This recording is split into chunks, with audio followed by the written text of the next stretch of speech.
take pictures with, I can't remember, but another parent asked me to send another to me. I thought, I'm sorry. Yeah, because that would have been helpful to know. Okay, thank you so much. Some council proposals off before public comment. Board of Representatives is seen somewhere for English now. At 7:30 in our so can we take care of that for that presentation before the everybody support that? Okay, you guys are all up. Okay, thank you. No time to get nervous. Do you guys want to stand? Yes. Thank you for being here. Thank you. You'll go first once Scott plays. Yeah, I'm going to take that off and then I'll pass it.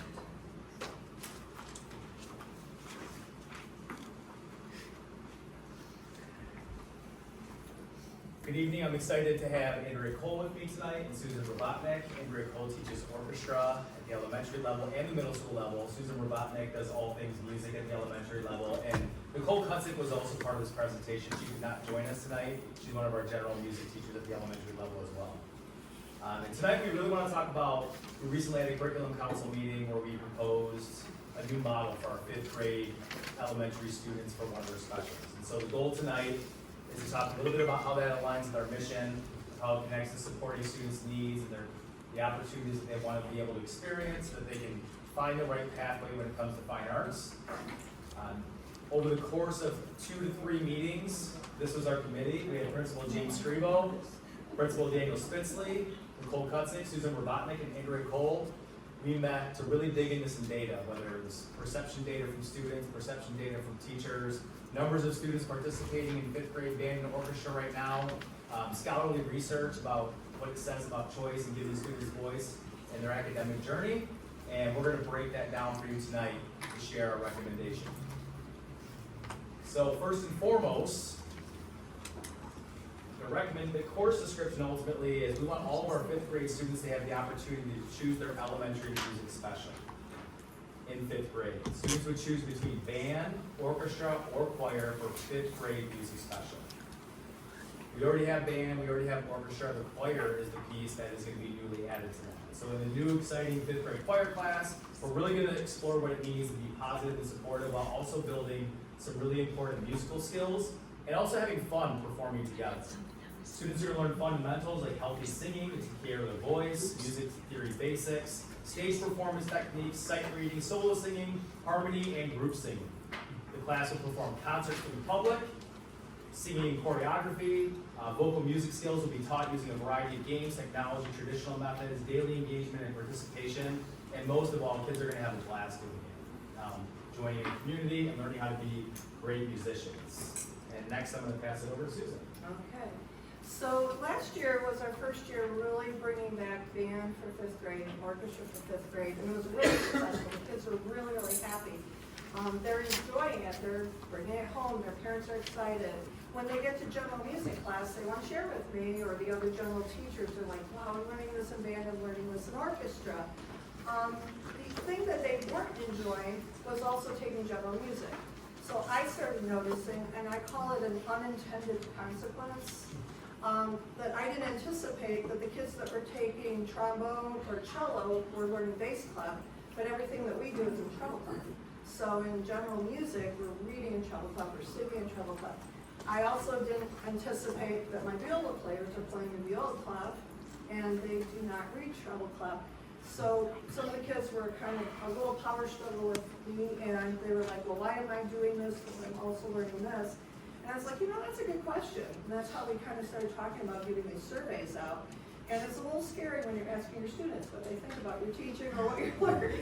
But it was really eye-opening. And we had the classroom teachers, the music teachers, and of course the students. You'll see that data in just a couple minutes. We'll get to it. Yeah, I'm trying to think. So we want the kids to feel like they're specializing in something. So if you're specializing in being in the 5th grade, then you're really focused on that. If you're specializing in strings. But we're missing that choir component. And we want to start vertically aligning so that we're starting in elementary, going into the middle school, and going right up to 12th grade through the high school. We also want to get the kids more engaged and the parents more engaged. So we felt that this was a good way to go. Am I stepping on yours yet? No, you're good. He's going over me now. Okay. So to give you an idea where we stand right now, In our current reality, all of our fifth graders attend specials once a week: general music, eye center, physical education, and art. And we have a rotation day. And the proposed future that we would like to look at is all of our fifth graders entering elementary specials once a week, that general music would change to what we call a VOC, or band, orchestra, choir model. So instead of general music, they would get to make the choice.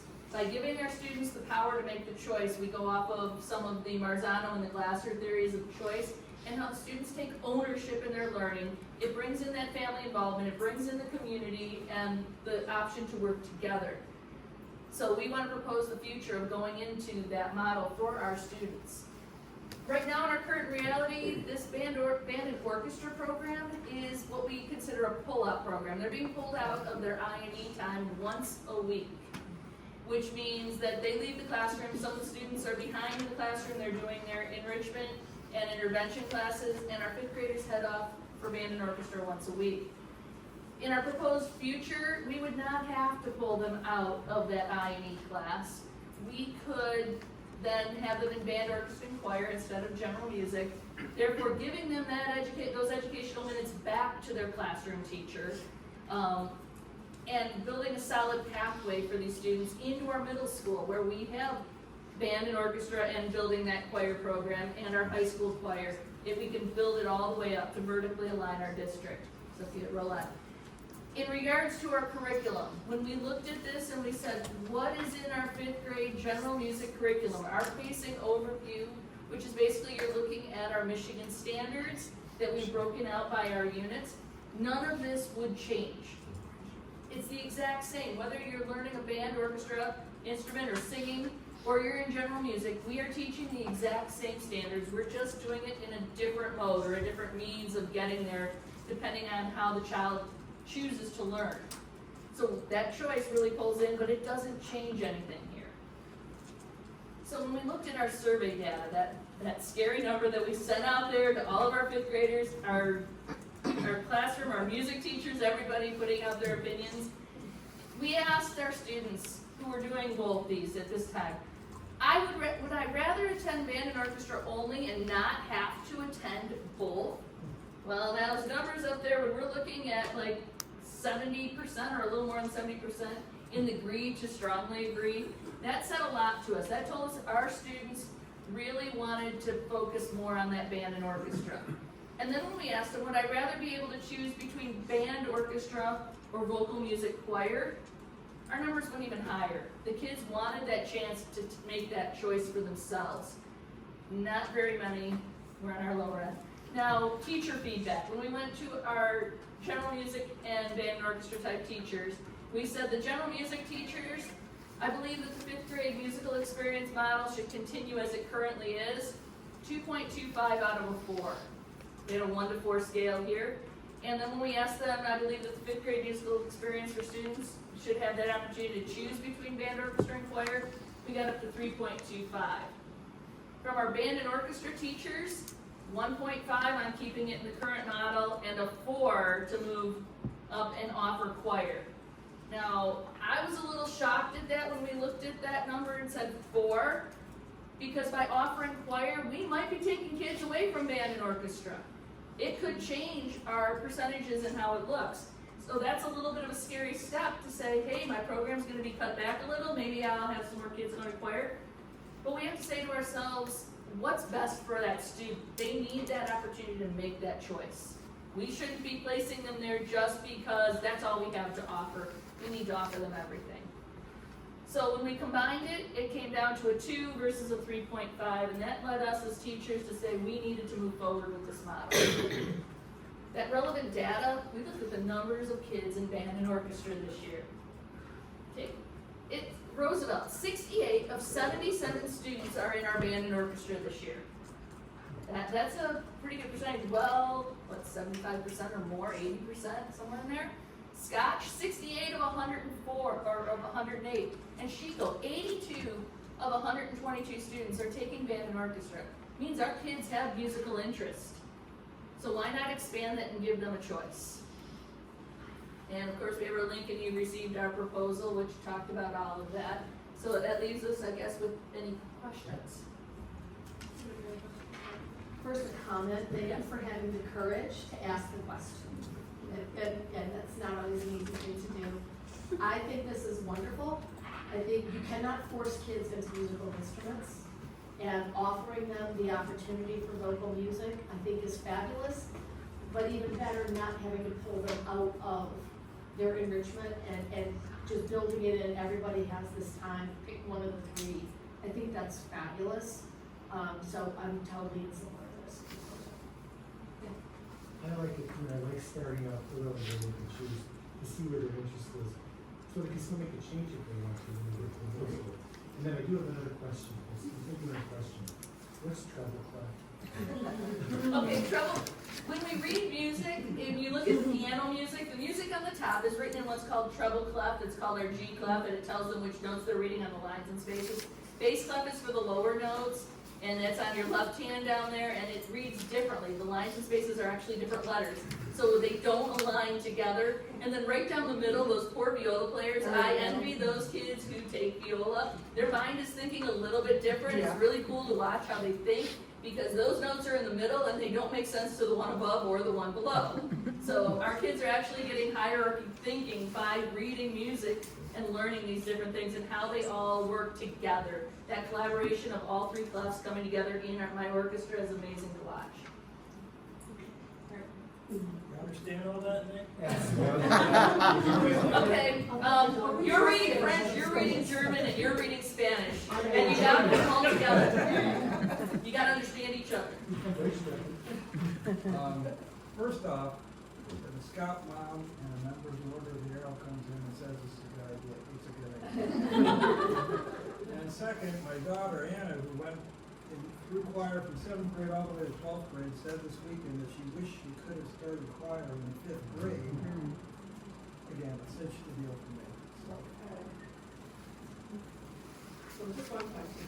What if the 25th graders, and they think that they want to be orchestra, and then they realize like, well, I don't really want to do this all year. Is there an out?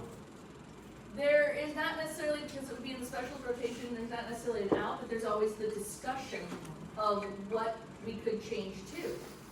So I just had a student at Scotch that had been playing cello. Wasn't working for him, really causing anxiety, stress. And we said to him, and Mr. Saxon, I mean, that we're a team. We go to all the schools together. He's on the band side, I'm on the orchestra. We said, what can we do to help you? And he said, I really wanted to try trombone. And we said, that's a no-brainer. Swap the instrument and go on over to Mr. Sax and play trombone. Could go from orchestra to band. Yeah, we want it to be a discussion first to find out what's going on. And then we've got to do what's best for our students. And same clef, so it's easier for Yeah. them. Yeah, just, absolutely bravo. Again, making sure that the children are introduced to arts very early. Again, you never know what you may produce with all of that, so that's a wonderful thing. And also giving them the opportunity to, if one doesn't work, let's try something else. So again, Michael's.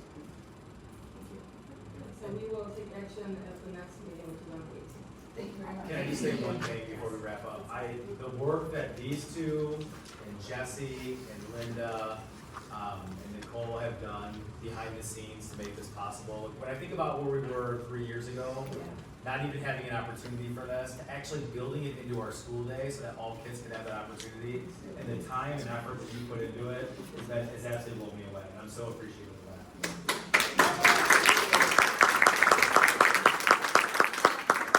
Just a plug here quickly, April 30th, if you would like to see what our 5th graders are doing, there's going to be an all-district 5th grade band, orchestra, and choir concert. All 5th graders will be singing as part of the general music. And you'll hear our 125-piece 5th grade orchestra and our 118-piece 5th grade band that night as well. So it'll be a great night. Or join us for the orchestra concert at the middle school if you want to see where these students head to on May 8th. Is the 30th in high school? It's going to be at the high school gym. It's the only place we're going to have like 1,200 audience members. It's going to be big. April 30th at 7 p.m. Thank you so much. Thank you. Thank you for moving this up and accommodating me so I really had that problem. Great night. So we're going to move over to public comments. Some public comments. I'm sure everybody is here. It's 3 minutes. There's no dialogue. There's no dialogue.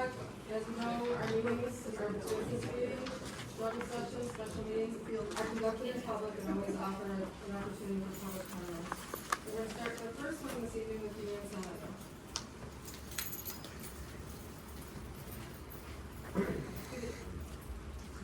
Just come on up. I know, is there, yeah, you already pulled on the slip names. It's kind of just a lot of work, sorry. Luckily, we have a nice turnout and there's no space for us to sit, so.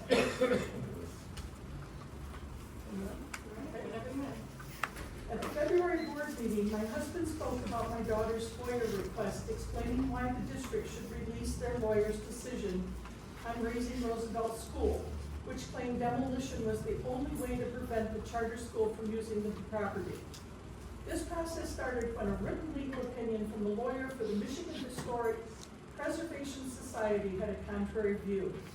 Our family lawyer advised us that once information is shared with a third party by the client, the only thing missing is the legal justification for that opinion, so it no longer qualifies under attorney-client privilege. Surprisingly, what we ultimately learned was that there was no written legal opinion to share. After learning this, we heard that the comment from the lawyer was supposedly verbal, but was it said in jest like, well, if you tear down a building, you can get no competition at all? Or that could be speculation on my part, just like other conspiracy ideas from a board member has promised the property to a friend, or there is lead or some carcinogen in the building that we need to eliminate the evidence, or even the great love of one of your lives dumps you in Eagle Harbor and you've been upset with the community ever since. Who knows, but let's instead deal with what we do know. As a former council member, I well understand a vote in support of a decision rendered by the city's lawyer, someone tasked with protecting the best interest of the city. I can only assume that the school board accepts the advice of your attorney and votes accordingly for the same reason. What we now know is that vote to demolish Roosevelt was not based on a legal opinion. Whether you misunderstood or took for granted that the lawyer opined that raising the building was the only option is now probably lost to history. But what I do know is that items of this significance deserve more discussion and a strong basis for such a decision before the vote should have been taken. Since your vote to demolish an historic, architecturally significant building was based on something that didn't and still doesn't exist, I again ask the board to reconsider spinning off the demolition section of the strategic plan and form a committee, possibly consisting of Eagle Harbor officials, historians, community members at large, board members, and/or administrators to find an acceptable plan for the future of Roosevelt. There is a viable alternative to the now divided community that's in your hands. So I ask that you reconsider your vote to demolish until other options can be explored.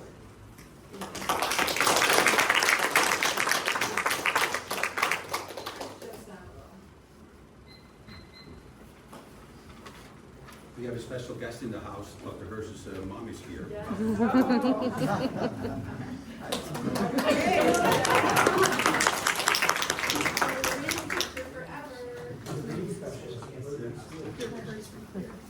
Good evening. I am a structural engineer with a master's degree and 35 years of successful career with a large global industrial property insurance company. I started in loss prevention engineering. I became an engineering manager, and then became an underwriting manager, and last I ended up as an operations manager for the insurance company. Considering my background, I was interested to find out why Roosevelt would be considered for demolition and decided to obtain information via FOIA. West Bloomfield School District called for a meeting with an engineering company. The same day the Roosevelt loss prevention, the loss investigation report was received. Engineers recommended that the ceiling be repaired and similar ceilings would be renailed. They also found that the building to be structurally sound. Engineering meetings usually are fact-finding, sharing, polite, and informational. The key concern of an insured is typically to be told that the cause of the loss is covered, which it was.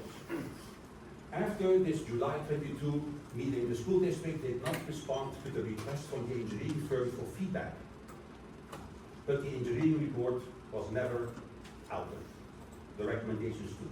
All property insurance policies contain a clause that requires the insured to promptly repair damage with due diligence and dispatch and cooperate to avoid future damages.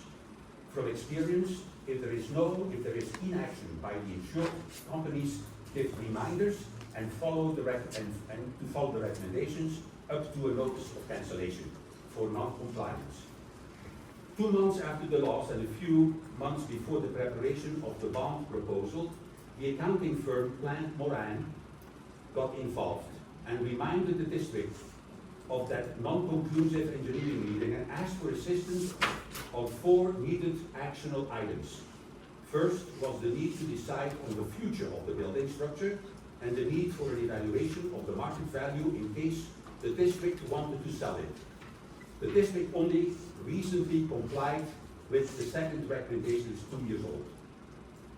FOIA records also revealed that in August of 22, while the district was preparing the bond issue, the president of TMP, the school district's architect, called the State of Michigan Treasury Department and spoke with a person in charge of approving the bond issue. He told her that the district had decided to close the Roosevelt School for 2 years, although the board had not yet voted to do so at that time.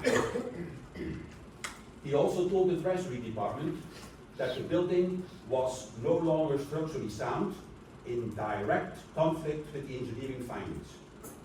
I am very concerned that the board approved the demolition of Roosevelt without full knowledge of these facts.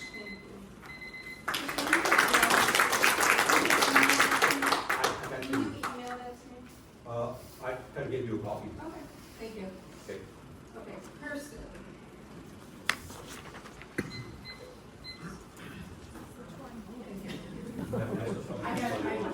Oh, sure. Which one? No, I don't know Kirsten.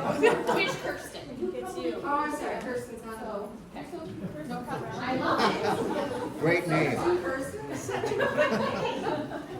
We can do it together. I'm good. That's really good. I want my own treatment. No, I get my own too, right? All right, so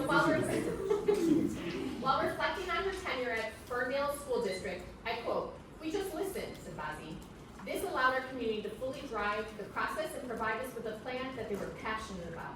This also leads the community holding the board and administrators accountable, which greatly increases the chance of success. Having the community leading the process is vital to ultimate success." Transitioning to her new role in West Bloomfield School District, and I quote again, "So my main priority to start will be to listen, learn, and formulate authentic relationships with all stakeholders." Danya, I remember when I met you. I attended one of the meet the new superintendent events.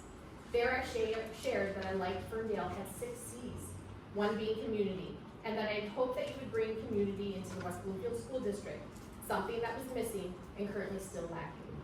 You also shared that you would not make decisions around Roosevelt and promised that no decisions would be made behind closed doors. What happened? Our community has not been considered in any decision, from the demolishing of the historical Roosevelt School to the redistricting and splitting of a community in half, adding undue public harm. Every decision has been made behind closed doors without consideration of the members of the community.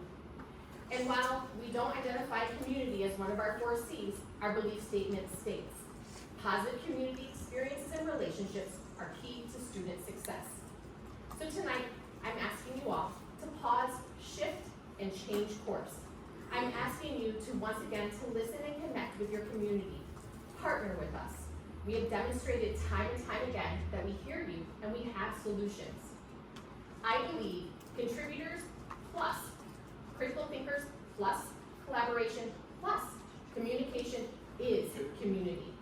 I'd even add champion to the equation as Dr. Bozzi shared a quote from Rita Pearson in her email to the West Bloomfield School District families when she encouraged us to vote on the millage.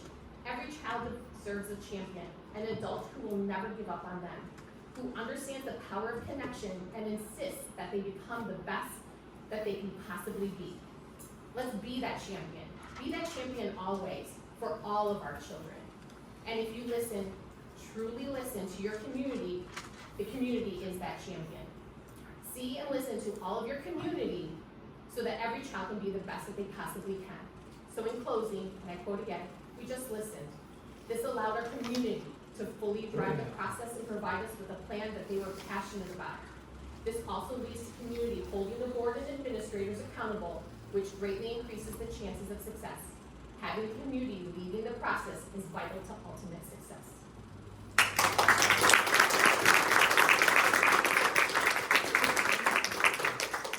Marilyn?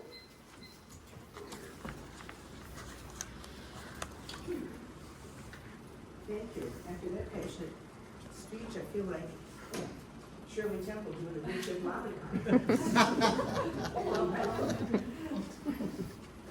Good evening. Members of the West Bloomfield School District Board, you stand at the precipice of a decision that will echo through the ages. Today, I'm here not just as a speaker, but a voice of the silent walls of historic Roosevelt, a beacon that has illuminated our community for more than a century. It's not just a building, it's a repository of memories, a testament to our shared heritage, and a bridge to our past.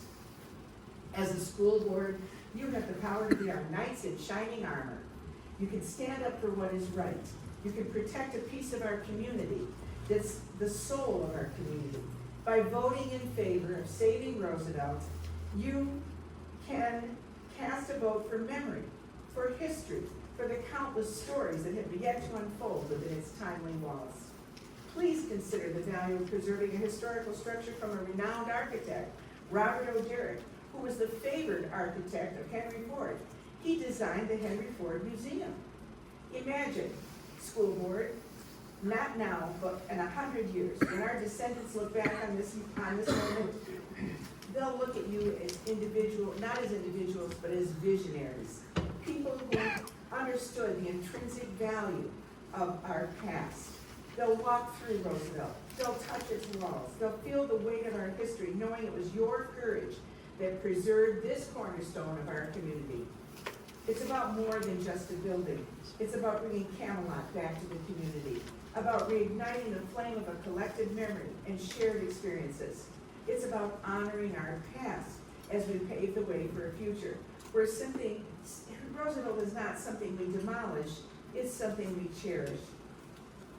Please know that demolition is not the only options, despite what you may think or you may have been told.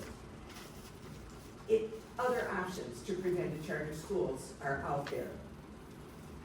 Please be the heroes of our community, the guardians of our collective memory. Let your legacy be one of preservation and not demolition. Be the guardians of our collective memory and vote to save historic Roosevelt. Let it stand as a beacon to another century, to the monument of its power of memory, community, and the enduring spirit of our past. It isn't difficult if you have the courage to vote to save Roosevelt. Please look back and vote with your heart. Look back with pride and suspend the demolition process until you can fully and honestly examine all options. Thank you.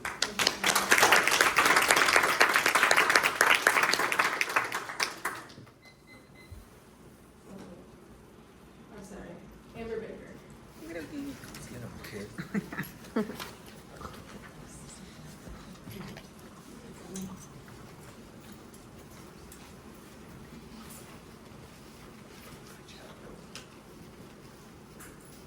Whenever you are. All right. I appreciate all the work Mr. Long has done, getting the kids and families more associated with their soon schools to be. I want to encourage all of you to think about the kids that have a harder time with transitions and how you'll help them next year.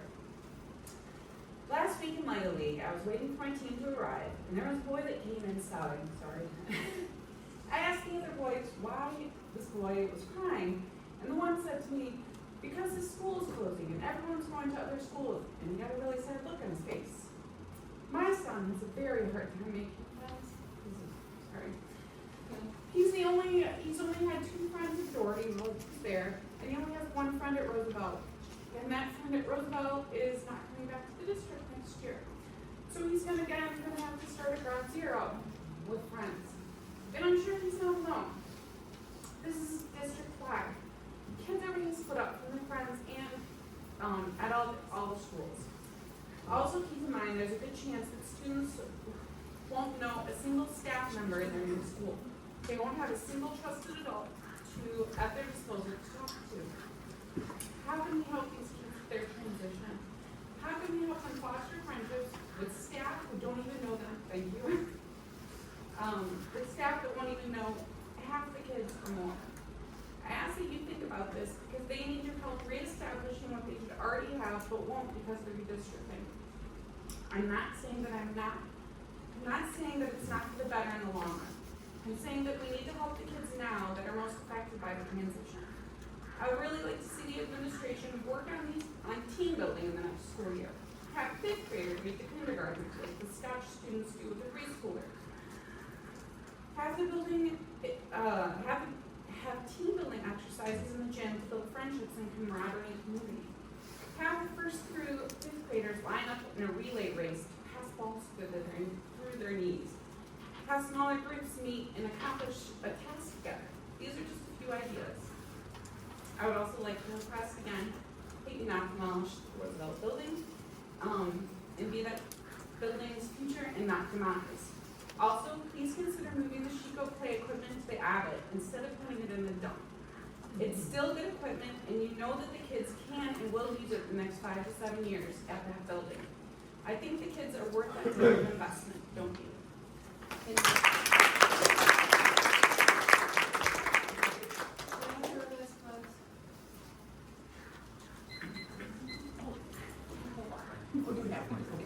Sorry. No, I like your hospitality.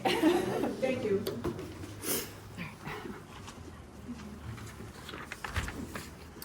Good evening. I feel like I'm in my microphone. So I reached out to a real estate agent at Grosse Point this weekend after I saw a very nice article she had recorded on YouTube about Robert O'Derrick. That is the architect that designed Roosevelt in 1920. It was one of his earliest works, so I reached out to her because I wanted to bring her in today. She was unable to attend, but she did write me her speech so that I could hand it out, and I actually did deliver it to you via email before I came today. But I wanted to read it out loud because I felt that it was a lot of research, and I wanted to share it with everyone because I think that folks would be very surprised at how remarkable the architect is and the history that we have in Keble Harbor that would ultimately be erased. I couldn't find any of the information about Roosevelt online, and I spent hours looking for it. So anything that was linked to O'Derrick was the buildings, the residential properties, over 200 properties in Grosse Point. Beautiful, like out of a dream these buildings are, and I'm sure you've all drove through there or seen pictures. But we only have one in our area, and that is Roosevelt, and it would be such a shame, a crime, I would say a crime, to demolish that building. Okay, so she apologized for not being able to come tonight, so we're talking about Paula Draper. I approached her yesterday, or this weekend rather, as a concerned parent, and I looked to her to provide some insight based on the research that she did on this leading architect, Robert O'Derrick. So Robert O'Derrick was a very talented architect. He was educated at Columbia and Yale universities, and he was what she considers the connector because he did work with several different other architects and also somehow got really involved with Henry Ford, which ultimately I think that was his big break. So he was using, so he was a master using his acquaintances to build these substantial design portfolios. And I had already mentioned Grosse Point, but Detroit, Birmingham, he's actually done some in Pontiac as well. So she presented this lecture on the 16 public buildings in Grosse Point. She did a presentation at the Grosse Point Library that was sold out just so that people were able to learn more about O'Derrick's designs. So this list that I had sent to you is by like I had mentioned, sorry. We got it. Yeah. They got it.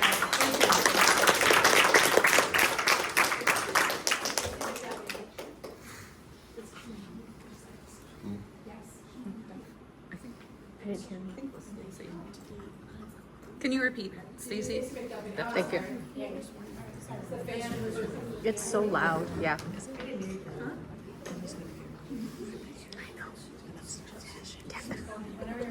Okay, so how do we become so complacent with so many glaring inequities in most standards in education?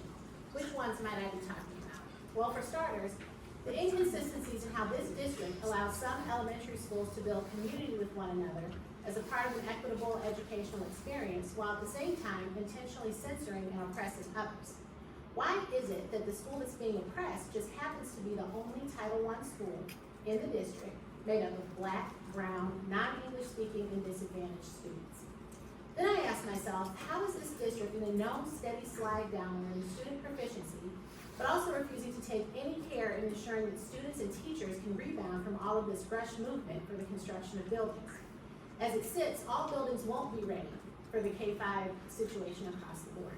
Appropriate playgrounds won't be in place, student services haven't been thoroughly identified and coordinated, the families most in need don't even have a way to advocate for themselves because this administration team is intentionally cutting them off from anyone who can help them.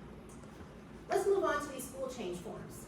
How were some parents granted the choices of schools that they wanted, but others were not? What was the criteria matrix being used to ensure that we were all treated equally? There's concerns it's not equitable at all and that balancing had priority over diversity. Now here's a big one. Why is it that this district is 35.3% school of choice and yet you value them all as less? It's clear you need that disregarded population to hang on to state funding you wouldn't otherwise have. The question that I have though is how are you explaining to resident voters that if you didn't have the 35.3% of outsiders, you risk potentially losing the Division I status at the high school level? This is not something that in-district, college-bound athlete parents would want to hear. Deep dive into some of those varsity rosters. You need those Pontiac and Southfield kids. They make you abnormally competitive, even though you're not getting equitable value here. There's a lot of questions that the U.S. Department of Education wants to deep dive in this district. The D.C. attorney that I spoke to was floored at a few of the things that I got around to discussing, mostly around that super protected class of non-English students at Roosevelt. You know how that goes, huh? Once they start digging all kinds of skeletons start falling out of the class. All I am asking you to do is to treat these students better, treat these teachers better, and stop dancing around the email communications because you don't want to be foiled. This district is not prepared to transition at the end of 23-24, not even close. Student proficiency is not the #1 priority here, buildings are. The inequity in education alone is a blaring siren that you will have to acknowledge here pretty soon. Start this transition at the end of 24-25 and do this right. Take the needed time to build community and a sustainable plan that ensures our students don't continue to backslide in academic proficiency for the construction of buildings. This is within your power to do, so I hope for our students' sakes.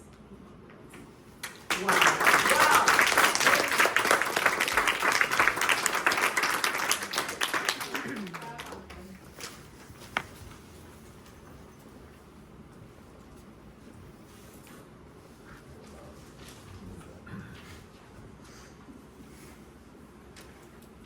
Hi, I'm Bob Hoffman, and I'm an Oakland County Commissioner, small business owner, and a farmer. Roughly a month ago, I made an offer to this board of $500,000 for the property, and I included a check for $5,000. An action that regrettably was met with no discernible response. In the interim, I've been diligently working to forge an agreement with the board that safeguards the district against the potential establishment of a charter school. I wish to reaffirm that my original offer remains on the table. However, should you find the terms not fully satisfactory, I am more than willing to engage in discussions to tailor an agreement that meets the board's expectation and requirements. The preservation of historic Roosevelt School is a matter close to my heart, as it is for many in the community. I have rehabbed an 1830s Greek revival. I've saved 3 historic buildings in Holly, and I was the first one there to put high-end loft apartments in those buildings. I moved 3 houses to avoid them from being demolished. And my small business is, I'm in the demolition business. One of the houses I moved, I was hired to tear it down and moved it instead. I've saved 2 other houses over the years by moving them to avoid demolition. Roosevelt represents more than just a building. It's a piece of our collective history, a testament to our shared values, and a beacon of our community's identity. I believe that together we can find a path forward that honors the significance of this site, benefits our school district financially, and upholds the legacy of Roosevelt for future generations. I hate to admit it, I've been around a long time. In fact, I celebrate birthday real soon. To me, this is the simple, it'd take me a nanosecond to make a decision to save this school. And I encourage all of you to take the leap of faith, listen to the taxpayers, and postpone this demolition. The unintended consequence of all this is that you will be all considered heroes. And you shouldn't do it because of that, you should do it because it's the right thing. But people will realize you listened to the taxpayers, you saved an iconic historic building, there's ways to get around the demolition, and nobody here wants to put a charter school there. So I thank you for your time and consideration, and I look forward to the possibility of constructive dialogue, finding a resolution that aligns with the best interests of all parties involved. Thank you.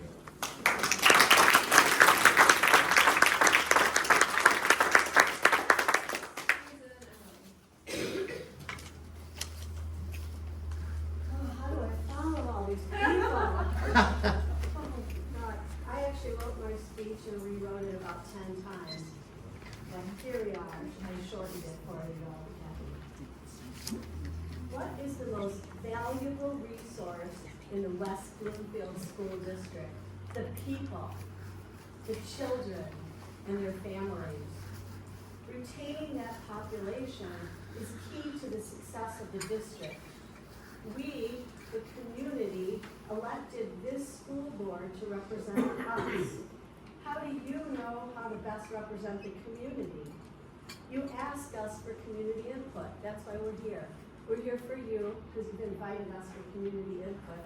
And we have been showing up in impressive numbers and working hard.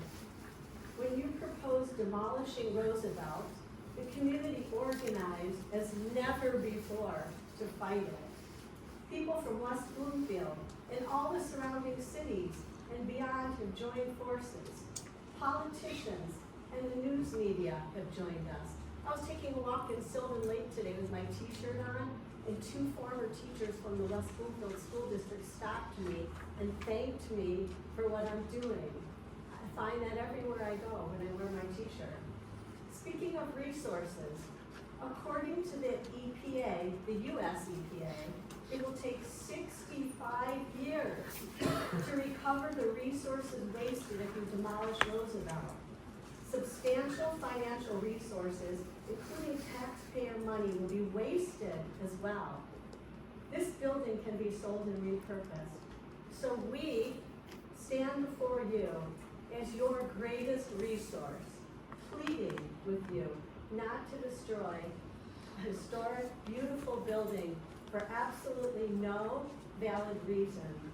Please vote to stop demolition before a precious resource is lost permanently.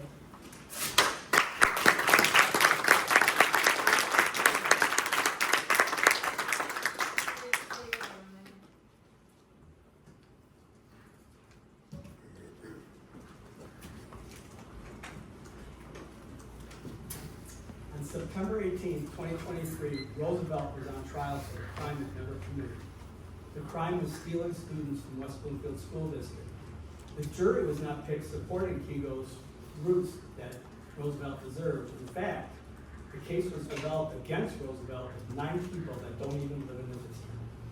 Despite hundreds and hundreds of people fighting to defend Roosevelt, the death penalty was given by 5 people because they were worried about something that might happen. The possibility of a charter school moving into Roosevelt that even West Bloomfield can't fill is 0. In addition, West Bloomfield School Board, along with the city of Eagle Harbor, can make sure that a charter school will never move into Roosevelt without a deed restriction. It takes cooperation between the district and the city, and that's how it should be done. So why did Roosevelt get the death penalty? That is a wonderful question, but it doesn't even need to be answered, because if 4 people today pick to save Roosevelt, we don't need that answer. And it's ironic that 4 people can save a 104-year-old school. Please do the right thing today and on March 18th. Thank you.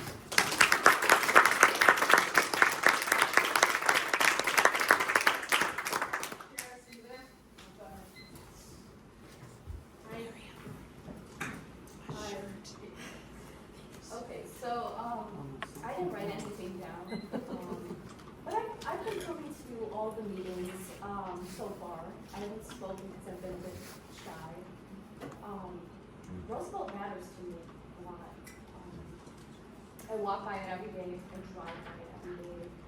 I went to Roosevelt between 2004 and 2009, when the playground came down. That was a lot of tears. If you're gonna take the kids away from their neighborhood school, then there should be potential for a community center, multi-purpose development, practically anything. It just shouldn't come down. We shouldn't have an empty plot of land where something so magnificent has always been. I've been doing research on Robert O'Derrick also. I mean, this is not a random building. This is like, I mean, Henry Ford was a very important person, and he's still like a very, we got Ford, we got the museum. So why would we take down Roosevelt when that's like a part of such important history, like in our state and the United States in general? But I guess we talk about that all the time. I want something to happen. I want the building to be saved. I want it to be sold to somebody who can do that. Also, I'll include that the students should not be separated. They should be kept together. If you guys wanted to put the Chico kids into, the Abbey building with the students, that would work. I don't see why they would have to be separated. That's a big building. I feel like everybody would fit into that building. So, yeah, that's all I wanted to say. Thank you.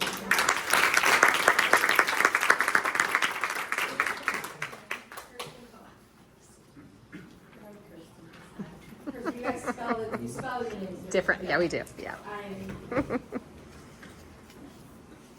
Yeah, I'm here to speak against the destruction of Roosevelt, an historic building in the center of Eagle Harbor. What I've learned about this whole process does not reflect well on the decision makers. Tearing down a structurally sound, well-built, historic building without getting good appraisals seems financially irresponsible and reckless. Tearing down a 100-year-old building is short-sighted on many levels. What does this tell our children? How can we tell them that history is important and a historic building in their middle is being torn down by the school board? I enjoyed visiting Roosevelt. Every time I went there, I walked down the hallways, I looked at those old pictures of former graduates, and there was a connection there, knowing that possibly my neighbor's grandfather was on those. There's a connection, not only for me, but also the children, even though they don't realize it, they will in the future.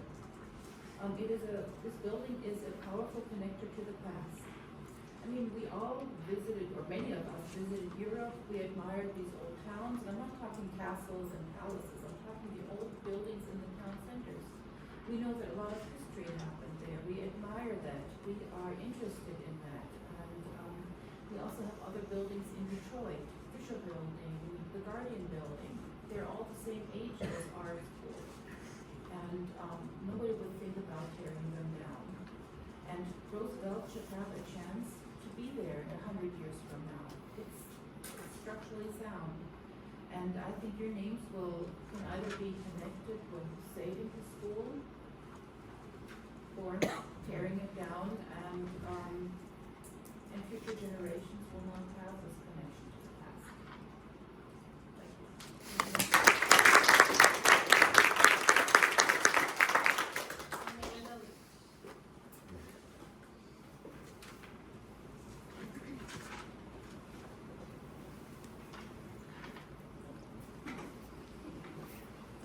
Thank you guys all for being here. What's gonna be more telling to me is whether you listen or not. It's always said that accountability feels like an attack when you're not ready to acknowledge the harm your actions and behaviors cause others. The closure of Roosevelt and rearranging of students is so fast and still so secretive. The issue extends beyond the mere closure of a school. It delves into the realms of transparency and equity, or rather, clear lack thereof. What is particularly concerning to me is the consistent obstruction of communication channels, orchestrated by the key figures sitting in this room, including the principal, all of you, the PTO, all seemingly influenced by Dr. Buzzi. The closure of Roosevelt is more than an educational setback for our students. It represents a failure in communication and a huge breach of trust. The principal, whose role should be that of a bridge between the school and the community, has instead become an impediment. Parents and concerned citizens find themselves facing bureaucratic hurdles and a lack of responsiveness when seeking information, such as being told to file a FOIA request when seeking info about school diversity. Equally distressing is the apparent role of the school board in maintaining this veil of secrecy. Decisions of this magnitude should inherently involve open dialogue and collaboration with all of your stakeholders. Yet crucial information has been deliberately withheld, leading us to speculate about the motives behind your closure. The democratic process loses its essence when the decisions facing the community are made without input from parents, students, and the wider community as a whole. Even the PTO, an organization designed to foster communication and collaboration between parents and educators, appears to have succumbed to a culture of secrecy. Attempts to gain insight into the decision-making process have been thwarted, dismissing our right to be informed. This flies in the face from the principles of openness and community involvement that our educational system should champion. All of these roadblocks lead us to the superintendent and the school board, the guiding forces responsible for the overall well-being of our students. Their apparent direction of a campaign marked by silence and a lack of transparency raises significant concerns. We demand to know why our inquiries are being ignored, why attempts at constructive dialogue are met with resistance, and why such a substantial decision has been made without thoroughly considering your community's input. They're all sitting here. Start listening. You, as our school board, must collectively address the lack of transparency and inequity surrounding closure of Roosevelt. We demand accountability from those who have hindered the communication and a sincere commitment to open, honest, and inclusive dialogue now. Our community deserves better. Our children's education is far too important to be treated with this level of transparency. It is time for the superintendent and the district to rectify all of these issues that have arisen. We're all sitting here for the same reason. We expect you to do the right thing. That's why you're all sitting here.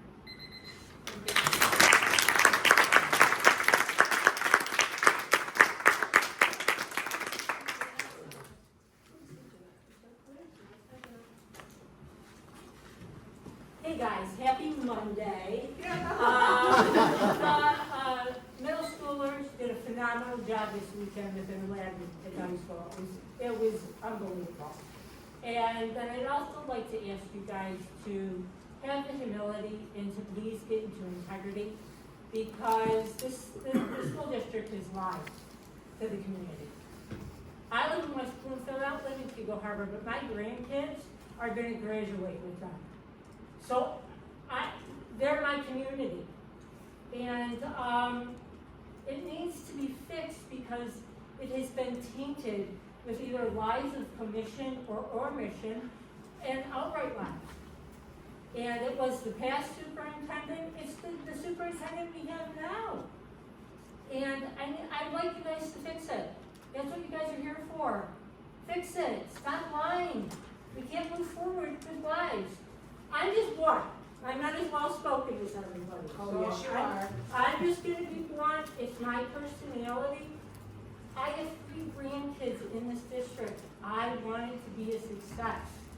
I don't think my youngest grandchild will be graduating, because we'll not go to that middle school where there's fights every day. We have issues in this district. 54% of the kids are not at grade level, that makes them illiterate. We have problems. Use us. We want to be used. We want to help you. We want to be engaged with you, but you have to be honest and not blame us that we misunderstand you. When you lie, you lie. That's just what it is. Thanks.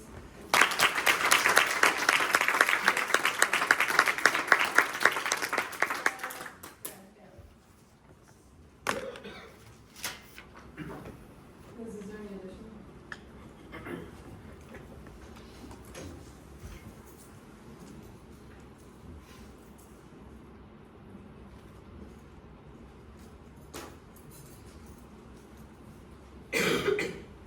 The district has stated that they don't want to continue to use the old Roosevelt building for several reasons. One, it's 104 years old and too expensive to update. Two, it doesn't meet 21st century standards in building codes. Three, there are not enough classrooms at ground level from pre-K and first grade. It's a 3-story building and most of the classrooms are on the second and third floors. Four, the classrooms are too small and are 650 square feet versus Gresco, which is at 1,200 square feet. 5, all the other elementary schools sit on sites that are nearly 16 acres. Roosevelt sits on a site that's about 6 acres, so it lacks outdoor recreation space. 6, the building is unsafe. 7, enrollment in the area is declining. So if all these reasons are true, why would a charter school do it? If you're going to invest in a charter school, would you put your money in a school in Roosevelt? Most charter schools establish themselves in poor performing districts, so the parents have a choice. But West Bloomfield is one of the best districts in the state. Why would anyone take their kid out of West Bloomfield and put them in a charter school? It doesn't make sense. Several developers have made offers on the building. Have any charter schools made an offer? Mel Arvid thinks he can, in about a year, pass his bill so you can put a deed restriction on it. So what's your hurry? Many schools around the area have, even with the laws that are in the books, they've repurchased their schools. In Plymouth, a 100-year-old Plymouth High School has turned into something called the Plymouth Arts and Recreation Complex, a nonprofit with over 40 tenants. This year, Webster Elementary in Pontiac will be starting to convert Webster Community School, the same age as Roosevelt, but it's been neglected for a decade. They've got over 100 or over a dozen tenants. And they've raised $30 million. They've done a fantastic job. And that's going to be a beautiful thing for Pontiac and the local community. Detroit's going to have 20 schools on the market with the laws that are in place now. What is the fear of a charter school? Our group is asking you to postpone the demolition, is willing to work with you to repurpose the old Roosevelt building so it can serve the school district and the community for over 100 years, another 100 years. Thank you.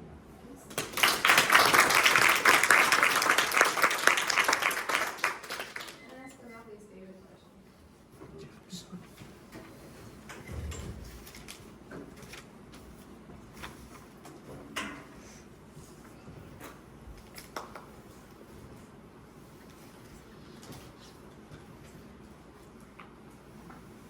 Hello. Last week I was at Chamber of Commerce meeting and I spoke to some people who had just bought Aquinas High School in Southgate. They just went through the planning commission in Southgate and they're converting it to residential. I think all of you know about La Salette Elementary in Berkeley, which is now the Ivy Loft, so they're selling those lofts. St. Matthew's in Detroit is being converted to senior housing. The Archdiocese has determined it's advantageous to sell their surplus buildings to be converted to residential, not tearing them down and trying to sell vacant lots. The same thing applies to public schools and to the West Bloomfield public schools. The school district and all of us taxpayers who pay for the whole operation come out ahead if you sell it to someone who can use it and convert it to something else rather than tearing it down. Charter school threat is a red herring. There is no charter school and there never was one. Asking you to do the right thing, swallow your pride. You can fix this. Rescind the request for bids to demolish Roosevelt.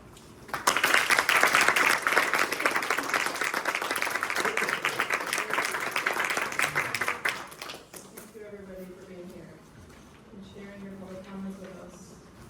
The next item on the agenda is technology intergovernmental agreement, second amendment approval. Mr. Eric Whitney, Deputy Superintendent, Small Development Management.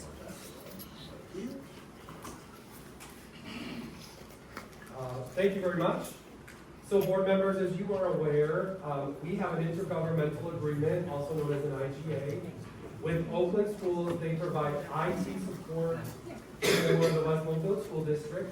If you recall, in November of 2022, the IGA was amended to include the contracted business office position of control. A second amendment to the IGA was recently reviewed with the board's finance committee, which you will find in your board packet this evening. I am requesting your approval of the second amendment tonight to provide supplemental pay to the contracted controller for the period of October 31st, 2023 to December 1st, 2023, when the director of finance position was vacant and the controller assumed those authority.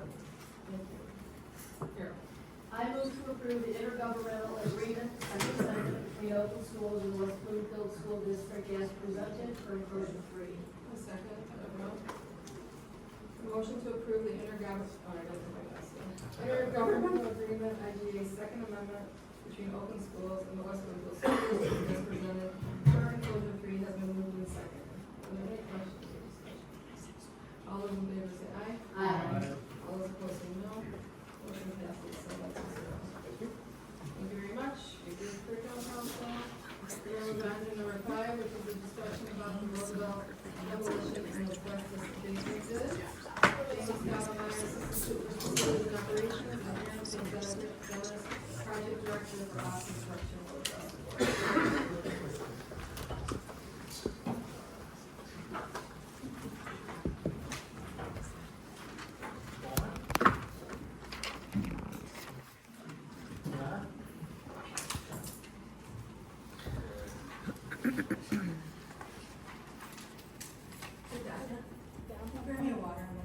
Oh, wait, here.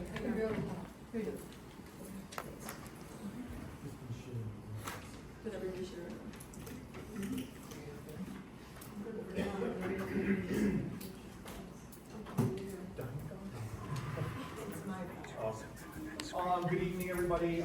After the September vote to demolish the Roosevelt building, we started working with our teams to develop bid packages for the asbestos abatement and demolition of that building. TMP, our architect, and OC, our construction manager, developed the bid package for the actual building demolition. Arch, our environmental consultant, developed the bid package for the asbestos abatement prior to demolition. As you can see, we did a public bid opening of the demolition and we received 10 bids. Our OC interviewed all the low bidders, and International Construction was deemed to be the low qualified bidder. Their bid came in at $465,000. Now keep in mind, $50,000 included in that is for an allowance for unforeseen conditions, kind of like a built-in contingency. So that money would be returned to us if they don't use it for additional work that's noted during the project. The asbestos abatement bids were opened on February 16th, and we received 3 bids. Arch Environmental interviewed environmental maintenance engineers and found that their bid is solid at $93,000. So both of those companies have been vetted by OC and Arch Environmental. If the board approves this at the next board meeting, the abatement would begin on April 8th of 24, and it would finish up on May 3rd of 24, followed by the demolition to start on June 10th, and which would be substantially complete on the 26th. Obviously, safety would be utmost priority on this project. All the project work is gonna be completed in accordance with specifications and applicable regulatory processes. Arch is going to develop a health and safety plan, a HASP for the project, and coordinate its implementation with the abatement contractor. We will have the site completely fenced in with screening prior to building demolition. The building during demolition will be watered down for dust control. And then Arch will work with the contractor to develop a T-clip, which is called testing toxicity characteristics leaching procedure. Basically, they test all the materials that come out of the building to certify that they're safe to go into the appropriate landfill. You do have in your board packet the appraisal report from Integra Realty Resource out of Detroit. Their office is actually in Birmingham. The report's dated February 26th. They are a certified commercial real estate appraisal company. They did put the value of the vacant land at $1.2 million. The market value as improved, and we'll talk about that in a couple slides, is $500,000. And the value of the building as is $650,000. One thing to clarify, Jamie, if you can go back. Yeah. The fact that has improved, the way that the appraisal report reads is not, it's kind of counterintuitive. That means if you left the building as is. Yeah, there's a slide and 2 slides from now that talks about that. Thank you, so the appraised value is $1.2 million. The demolition abatement costs are $558,000. So the theoretical net gain is $650,000. So that's the appraised value. As improved, as Dr. Bazzi had mentioned, is $500,000. So the as improved is the market value of the subject, which assumes a continued use of the existing structure as a special purpose property, which is not considered the highest and best use. If you remember, the highest and best use is $650,000, taking the appraisal of the vacant land minus the demolition cost. But in the appraisal, they also noted that this structure requires significant capital expenditures to repair items of deferred maintenance, upgrade building systems, and improve its overall functional utility. Any future use of this building would require a comprehensive rehabilitation program, and that's taken right from the appraisal report. Not best use means basically by clearing the property, the district is allowing the city to have a development occur that brings in more property taxes for the benefit of all the residents. There you go. It's been all along. What's that? All along. What's that? Go back one, please. Let me speak to this a little Okay. bit, because you're going really fast, I'm Okay. sorry, but yeah. So deed restriction clarification, there was a couple of discussions on covenants that were included that would restrict future use. Those are as equally illegal as a deed restriction. A covenant would be challenged and really can't be upheld. It's why Representative Arbit has proposed the legislation. Also, the historic preservation easement, this does not allow the district to circumvent the Educational Instructional Access Act. So again, it's not a way around the act, because historical preservation, the whole point of it is to historically preserve the building for its intended use, which is it's a school. So there would be no basis to not allow a school, because that would be historically preserving the school. Not true. Not true. Not true. Not true. So on the board meeting on the 18th, we are going to bring these bids to you for approval. And just keeping in mind that if we postpone this vote, most likely the bids will increase. That's something we have to consider.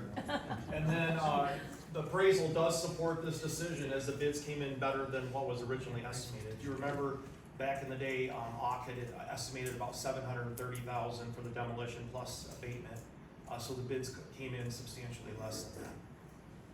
Yeah, the look at this is the best use for the land long-term in terms of what brings property taxes to the community, what brings students into the school district. Housing. The charter school is not, that was not the driving factor. That's certainly one factor of this. Also, specifically highlighting charter, the same thing would apply to a private school, right? Wouldn't necessarily be, or preschool programs or different types of educational institutions. We're looking at, in terms of the appraisal, we're looking at financial stability, really time management resources. There's a lot of time spent on obviously having, discussions surrounding this. and our job is to educate students. That's where our main focus should be. And then looking at the financial stability of the future of the district. So while the charter school is one aspect to this, it's not the whole story. So that's where we're at. And, you know, while I respect competition and things like this, I've seen that over and over. There's different requirements of private and for-profit charter schools. And as a public school advocate, there is a difference between how we compete. The rules are different for us based on being a public school, and that really needs to be noted. Is there any questions about the present or anything, Deborah? Yeah. In regards to the presentation and the abatement and demolition, Jim, if you can go back to a couple of slides. And the reason why I had the questions in general, when you go back and talk about value, that right there. My questions really stemmed around the financial statements and when we talk about our responsibility to be fiscally responsible. So what I asked for was, what do our books look like? The first thing I will continue to ask is this abatement and demolition, which will be carried as an expense in the year in which we demolish the building? Have we budgeted for that? Is that in our budget? That's currently written into both the 2017 and 2020 fund. So those funds would be covered. Not So the they're budgeted bond, for. but again, when we look at our financial You statements. guys, we're trying to have a meeting. I know we wanna express ourselves, but we have to be able to have a conversation at the table.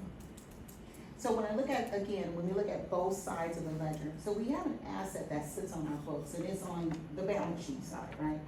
And that asset, that's why I asked for the realizable value, which would be somewhere around the $650 mark. Once that asset is demolished, the asset has to be written down. So again, when we're talking about it from an accounting perspective, what will our books look like? Because it's not just a matter of doing math, 1 + 1 = 2. It is how will we carry our accumulated depreciation? How will we then dispose of the building? The demolished costs, those expenses will be on the expense side, which we have to take an immediate hit. What will that look like for our budget? What will that look like for our fund balance? Those are the type of questions when we talk about being fiscally responsible that we need to see. So we need to see what that does to us as a district, because again, when we talk about the appraised value of $1.2 million, the demolition is fine. It looks like it's easy math, but we also have an asset on our books on the other side of the ledger that we have to dispose of. So that's gonna be a loss, because we carry a loss on the asset side, which is the building and the land. So we only get to the 1.2 after we spend $500,000. But you're talking about the gain isn't $650 because we have the asset on our books at $650. That's the reason why I called for our accountants, our CPAs, as well as Plant Moran to walk us through what that looks like. This depiction here is not as far as accounting is concerned. So we need to see what that looks like from an accounting perspective. I know, again, we got Nancy, welcome to the district, I don't know where you are. But we also have a team of accountants that can assist us with having us look at what our books look like when we make these costs. Because we have to tear down an asset and write down an asset in order to gain the 1.2. It's not that math. So that accounting is not that kind of math. So what I would like to see as a board member, and I think that we all should understand what do our books look like. And that's more of just financial modeling. We've had it all along. When Kyle was here, loved him to death, but he would bring us modeling. He would say, oh, this is what it looks like if we do this. So we were used to seeing what our books look like. Right now, we don't know. Because this math is straw math and it's numbers on a page, but it has nothing to do with how it appears on our financial statements. So I would like to see that before we can say that. The questions we gave you, those are the answers that we have to the best of our ability. We looked at the financial statements as well as the audit report, and really that's where we're at. And really just, to clarify, what's before the board is the vote for demolition of the bids, right? The vote to demolish the building occurred in September. Right now, we're saying, do we have low qualified bidders? Do they meet the estimated cost that we anticipated, which it does, it's really on the low end, for demolition costs. So, I mean, that's what we're asking the board to consider for this. But that's what we're asking the board to consider, but then we talk about how we are fiscally responsible. So we can't be in a segment of that fiscally responsible. We need to see what we're approving and how does that run through our financials? Because without that, can we really say that we know? Especially with. The appraisal states that, it states the best use is vacant land. The appraisal states what the appraisal is. I'm asking them to be run through the financial statements. We've had several different people throughout kick up different numbers as to what the land is worth. We know it's $1.2 million based on appraisal. Then what do our financials say and how do we run that through? Again, both sides of the ledger, from an asset, liability, revenue, and expense. What's the gain, what's the loss? We need to see that, because without that, we don't know. All right, I'm gonna ask you an ignorant question to understand what you're asking. Are you worried about a capital gain for the district if we say it's worth $650 or $600, but we sell it for vacant land of $1.2? Are you worried about the gain, how that affects the district? Absolutely not, that's not my question at all. That's what I didn't think. What I'm asking for is for us as a decision-making body, because, I mean, we've been in the paper before about how we haven't done such a great job with our budget. What we don't wanna do, I certainly don't wanna do, is be there again, not understanding exactly what those costs will do to our financials. Well, that was clearly, again, we had our audit, which was a clean audit. I wanna make sure that it's clear, because a lot of misnomers are out there, and I don't want us to contribute to that. Absolutely, and that's the only thing I'm saying. It was an accounting error that was done, and many districts did that with their retirement in terms of in and out. And so it was not a budget error, it was an accounting error. I just wanna clarify that in fairness to our staff and And I would again, disagree, because I asked the auditors, and we can plan- roll yeah, back the tape, Plan it was Moran clearly gave a us- budget yeah, error, no, it's- and now an accounting They error. specified it's an accounting error, and that's why we still had a clean budget with Plant Moran. No, That's- Plant Moran doesn't audit the budget. Plant Moran audits the financials. So it was a clean opinion based on financials. It was the budget that was off. And that's true. I would suggest. That's watching true. that. No, I mean, you have to rewatch it. It's a budget because the Again, budget again, complied with the state law. I No, understand. and this kind Can we of stay on back and forth that we need to have our professionals come in. And not just it gives all of us some level of insurance that we are carrying these costs correctly. Because again, we don't wanna make this mistake. Just a suggestion, Deborah come to the next financial manager is there, she can explain Okay. the accounting, how the accounting is going to be handled for all this, and I think that they'll be satisfied if she can ask those questions.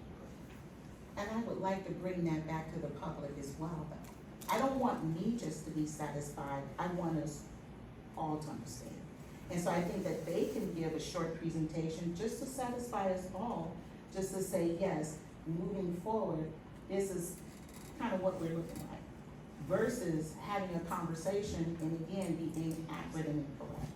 So I would love to attend, thank you for the invitation, but I think we as a board need to really understand.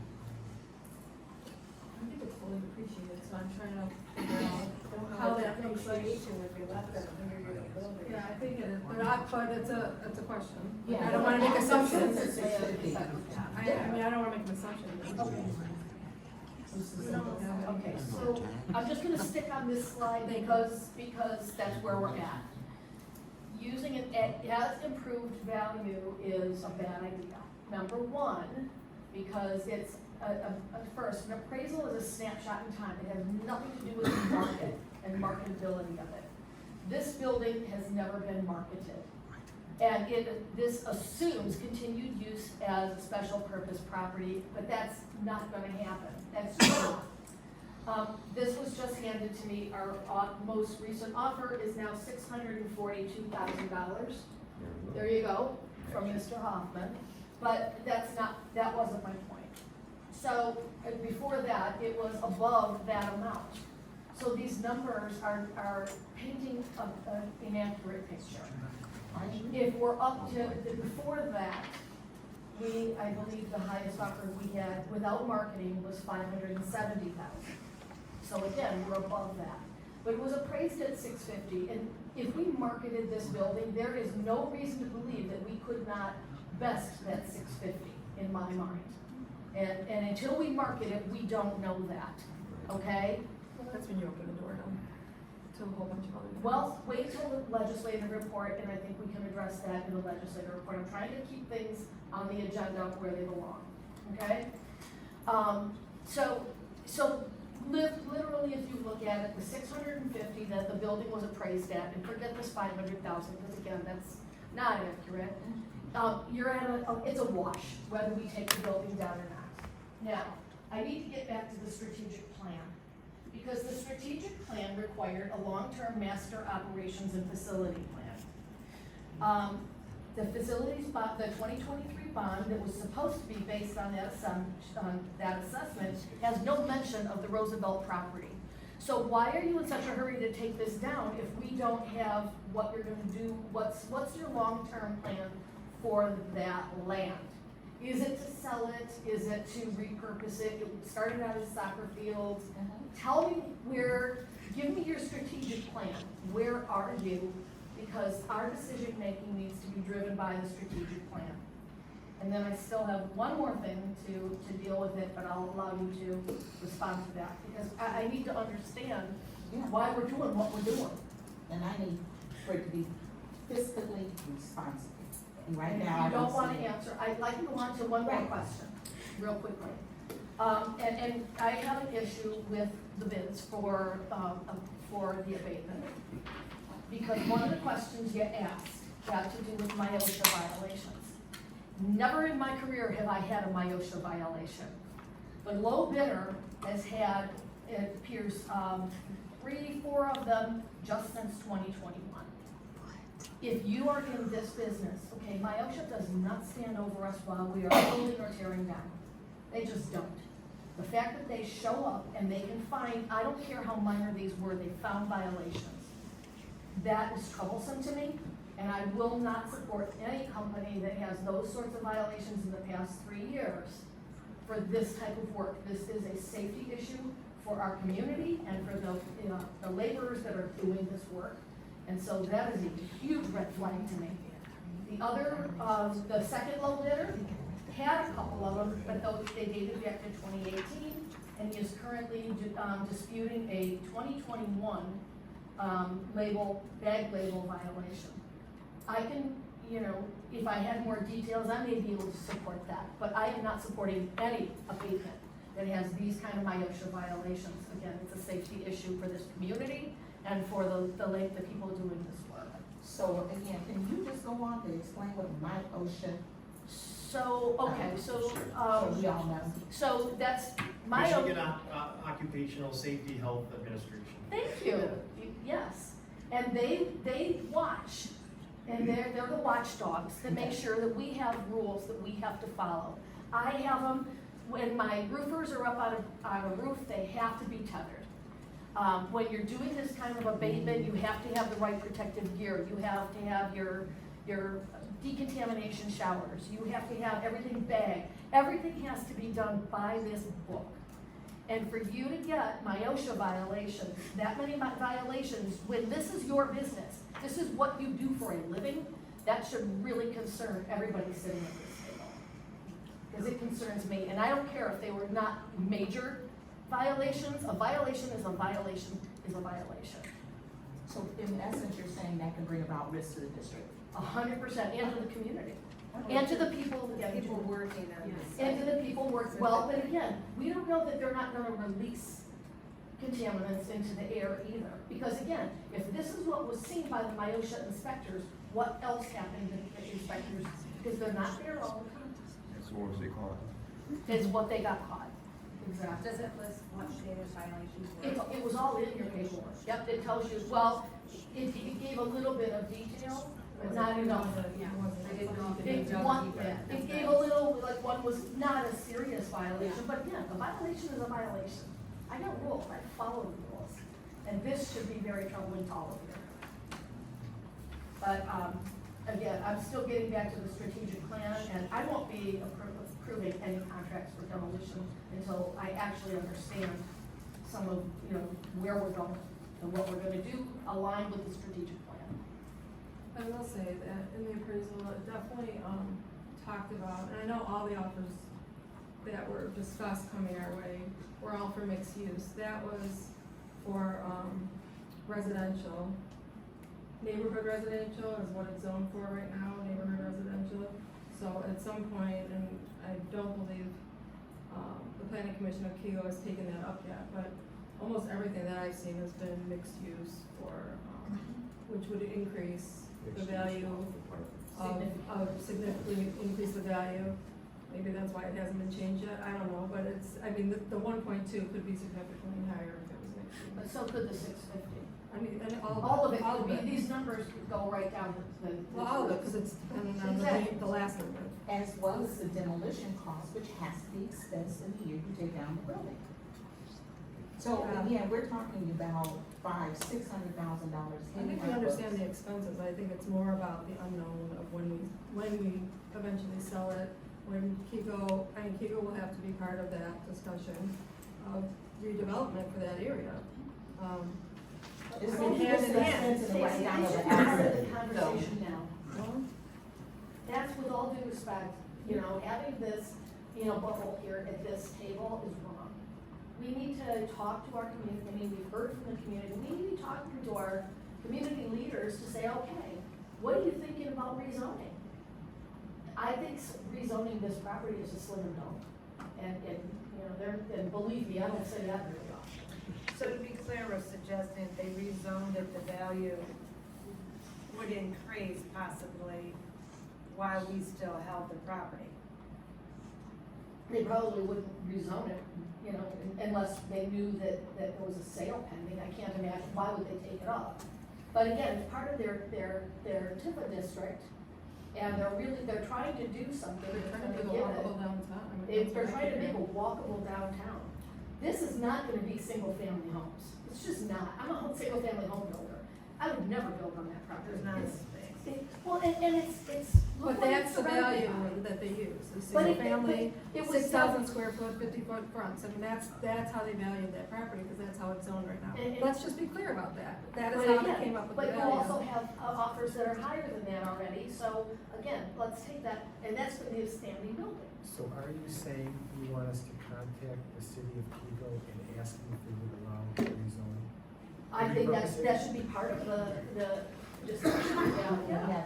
And in the meantime, until we align this with our district strategic plan, we should be doing nothing. Because we Except for don't. getting our accountant so we can figure out how we will pull through these costs. So we can understand exactly what our financials would look like in a financial model. It can't harm anything, other than we have information to know. The expense would come from the bond money, it would not come from our general fund. So it would Yeah. not alter our fund balance, it would not, right? No, the bond is where you get the funds, it's how you handle it within the financial statements. Just as if, just I as know, but you were your own. asking how, like, in the email, how does it affect our fund, or our, the fund balance? Yeah. So my question was, it shouldn't affect the fund balance. It absolutely will, If because we it sell comes it, through the. not the demolition. No, and again, so we don't Family have, sheets. right. I know, we're talking about two. Right. My question was answered. Thank So you. I said, let's get the accountants, it can't harm anything. Let's get them, let's run them through, let's see what our financials say, so we can have a real conversation about our financial health in regards to the Roosevelt building. Okay, does anyone have any questions for these two fine gentlemen standing here? Okay, thank you, Ben. We're gonna move on to item number 6, district wide door review. So, what is it again? Hardware. Share this with us.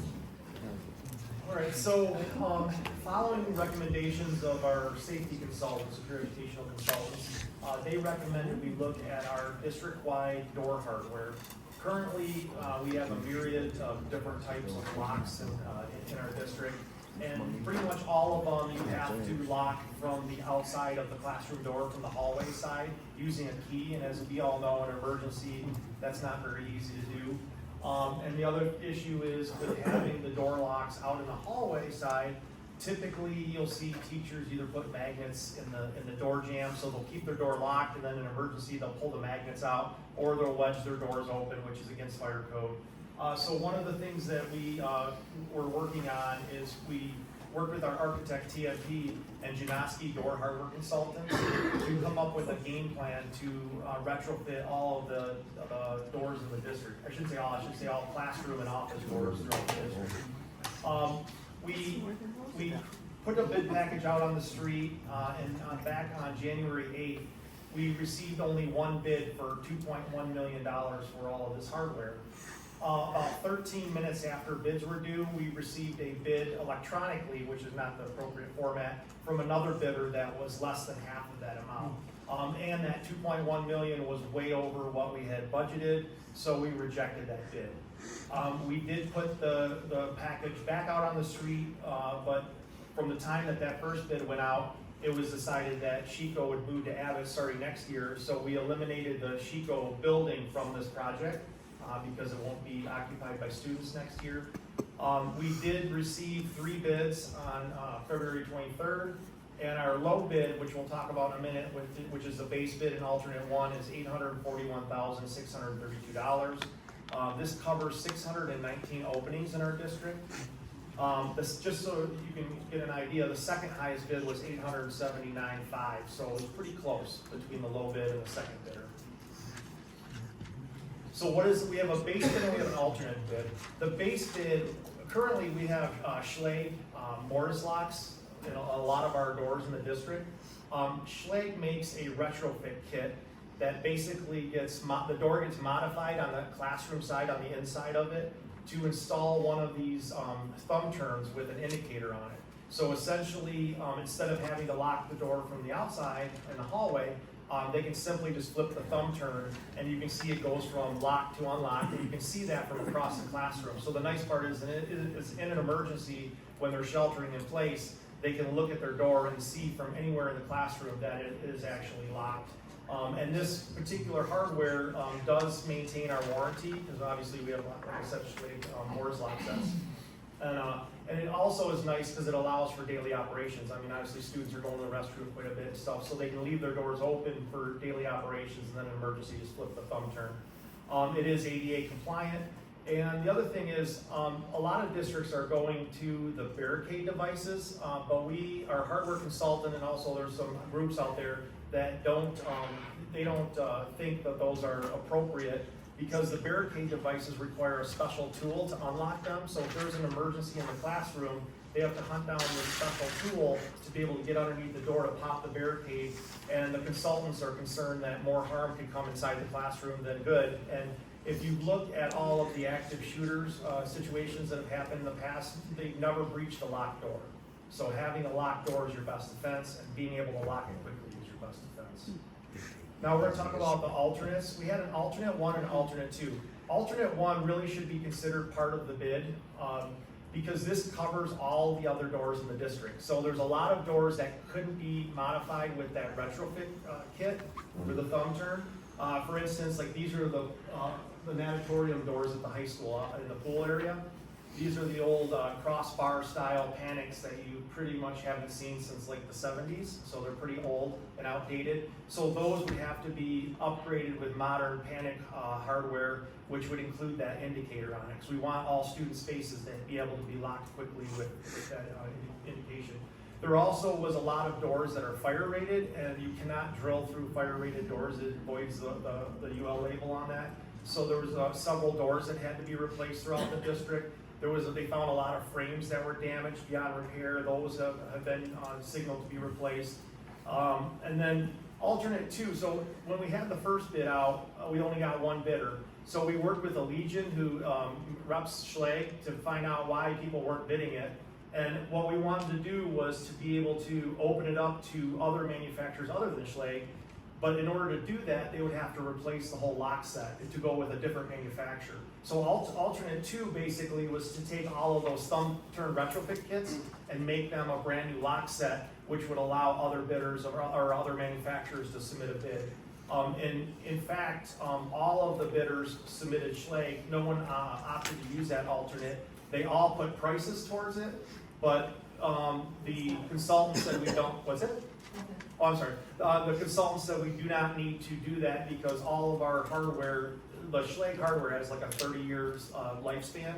And as an example, like the middle school, those were put in 2 years ago, so they're in good shape. So he's like, there's no reason for us to accept alternate 2 in his recommendation. So PGC Development was the low bidder. They did actually just complete all of Lance Cruz's doors throughout their whole district, and also Fitzgerald. We have contacted both of those districts, and they said they did an excellent job. We would like to fund this project from our sinking fund. Today's balance is up there. You can see $2.7 million. So we would like to come to the March 18th meeting and ask for this $841,632 to do the base bid and alternate 1 to secure our district. And then last thing is, they said they would have the project done no later than November 1st. So they'll be working, when the kids, pardon? They'll be working night shifts. Yeah, when the kids are in school, they'll be working night shift and they have to clean up nightly and have it ready for the school the next day. When the kids aren't in session, like over the summer, they can work day shift. But when you look at the lead time on hardware, I mean, they probably won't be getting these lock sets if we approve it until probably late July, early August.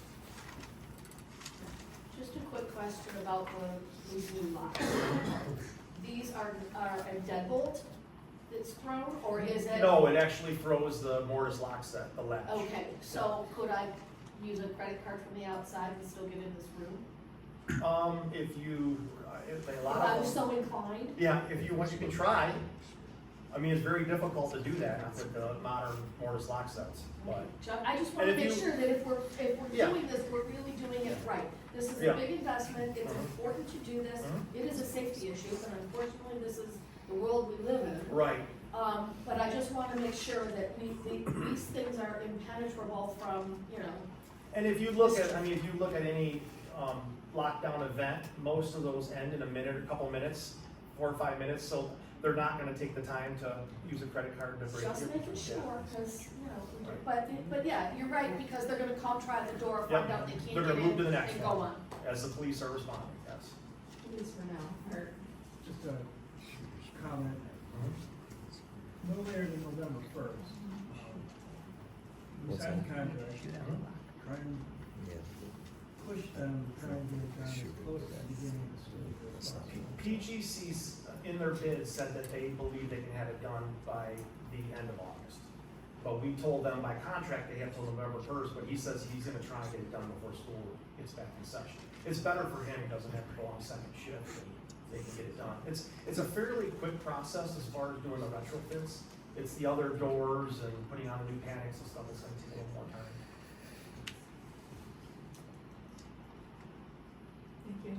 Thanks for getting that out to bid again so quickly. Are they voting at the next meeting? Moving on to agenda item number 7, we are looking for Okay. So as you guys know, Noah Argett introduced House Bill 5025, not that long ago. And he had a hearing last week. And I'm just gonna give you some talking points about the bill that I did work on with Noah. There's copies for everybody. Let me make sure I get the right copy. Okay, so everybody gets one of each. One of these and one of those. And there should be 1, 2, 3. Keep one for me. I need to keep my own. One of each. So these are the talking points about the bill that need to be, we all need to get on the same page with this. So I was asked if I would testify, which I did. In my role as a citizen, not as a board member, I was introduced, unfortunately, as a board member, but I can't take that off. but I did testify on my own behalf as a citizen. My talking points aligned perfectly with what Noah and I had talked about ahead of time. These are the talking points, and this is where we're gonna stick. The one thing that I added at the bottom of the talking points is whether it would consider, because we are getting some pushback from the charter movement, which is totally expected. Whether there could be some room for compromise on, certificates of need, or the program that paralleled what you have for healthcare facilities. You can't add beds, move beds, open new facilities, unless you go to the state and plead your case. And so if there was a compromise, this is just one thought as to a way to find compromise. But the other thing that I said, and it is in board docs, is I sent you a copy of the bill, the legislative analysis, a couple highlights from the hearing. This was very interesting because the first testimony after Noah's testimony opened the hearing was from Dan Quisenberry. And for those of you newbies that don't know who Quisenberry is, he is the longtime president of the Michigan Association of Public School Academies. Okay, he's the. I think many of us saw that here. Yeah. Okay. I did transcribe his testimony for you because it raised some flags on some things that I had already been wondering about myself. And it has to do with, just the one quote is, there's a myth out there that somehow we are just opening schools all over the state of Michigan. That's just not the facts. In the last 10 years, there are actually fewer charter schools in the state of Michigan. We have the exact same demographic issues that every other school in the state has, a declining population, so if you can't justify enrollment, there's no need for a charter school, and they don't open it, and they don't go buy buildings to do that. So I just wanted you guys to hear, this is coming from the other side, okay? So I gave you that. I also gave you, the last page is a list of who testified in support of the bill, as well as those people opposing. We have the support of the Michigan Municipal League, the Michigan Historical Preservation Network, the Michigan Education Association, MESA, Oakland Schools, Wayne Risa, Michigan Department of Education, Michigan Township Association, Michigan Alliance for Student Opportunity, and MASB. The people that oppose it, it was a short list, and it was basically who you would expect. Michigan Association of Non-Public Schools, Michigan Catholic Conference, Mackinac Center, Michigan Council of Charter School Authorizers, and GLEP, which is Betsy DeVos's role. So I wanted to make sure you guys had all that, and you have all the facts, and you understand where this is going. There may be a second hearing on this bill before it gets reported out. Okay? So the next step in the legislative process is to get this bill reported out to the full House. There is a little time issue with that. There are 2 open House seats because the Westland and Warren mayor's races were filled by 2 state representatives, so there are 2 openings. There will be a special election to fill those seats in April. Nothing's happening between then because it's a stand-up, it's a perfectly divided House.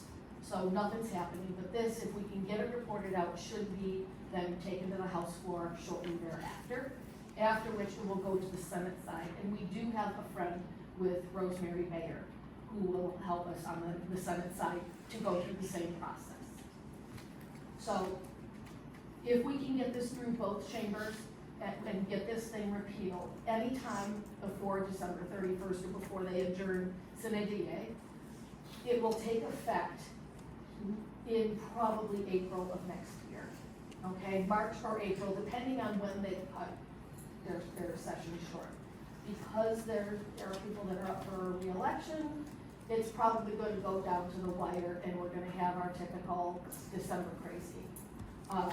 But there's a lot of good feeling that this will be pushed through. So I just want you to understand where the bill is. The other thing that I gave you came to, I started looking into this beforehand, but then when I listened to Quisenberry, I thought, wait a minute, what am I missing here? I need some data, so I understand the data about charter schools.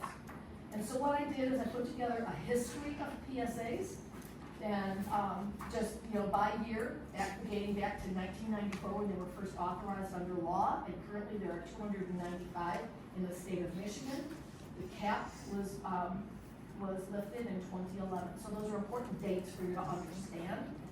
But then I summarized the data on the subsequent several pages. It's a lot to look at, and you will get this electronically. I sent it to Stacy as well, but I want to just help, hit a couple things. There are currently 20 brick and mortar plus 2 virtual PSAs, and I call them PSAs because that's the legal term for a charter. So it's the same thing we're talking about. Public School Academy. Yeah, public school academy, okay, publicly funded, basically it's a charter school. There are still 22, so 20 brick and mortar, 2 virtual ones in Oakland County. There are 21 more brick and mortar ones that have come and gone. The most recent closure was just last June, in June of 2023.